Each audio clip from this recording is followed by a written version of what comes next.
एक राजा था जिसके यहाँ बेटा पैदा नहीं हो रहा था। उसे किसी ने सलाह दी कि आप ही के राज में किसी छोटे बच्चे की बलि चढ़ा दीजिए, आपके यहाँ बेटा पैदा हो जाएगा।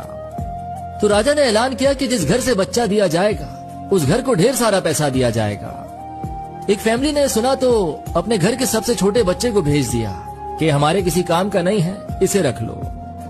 बलि चढ़ाने की पूरी तैयारी की गई। राजा ने बच्चे से पूछा, कोई तुम्हारी आखिरी ख्वाहिश?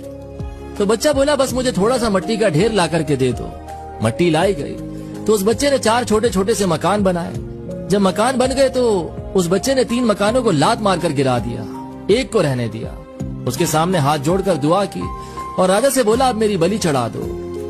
राजा को बड़ा अजीब लगा, वो डर सा गया कि शायद बच्चे ने कोई जादू वगैरह कर दिया। उसने बच्चे से पूछा, है तूने क्या किया? तो बच्चे ने बोला, पहला मकान गिराया जो मेरे माँ बाप का था, जिन्होंने मेरा साथ नहीं दिया, मुझे पैसों के लिए बेच दिया। दूसरा मकान रिश्तेदारों का, उन्होंने भी मेरे माँ बाप को नहीं समझाया, मना नहीं किया, उनका भी मकान गिरा दिया। तीसरा आपका था, आपका तो काम है लोगों का ख्याल करना, उनकी हिफाजत करना, पर आपने तो मेरी बलि चढ़ाने की सोच ली तो आपका भी महल गिरा दिया। चौथा मेरे खुदा का घर है, उनके सामने हाथ जोड़कर कह दिया है कि अब सब तू संभाल लेना। राजा ने सुना तो गहरी सोच में पड़ गया कि कहीं ऐसा ना हो कि बलि देने के बाद भी मेरे यहाँ बेटा पैदा ना हो। तो उसने नम आंखों के साथ रोते हुए उस बच्चे को अपने गले से लगा लिया और उसे अपना ही बेटा तस्लीम कर लिया।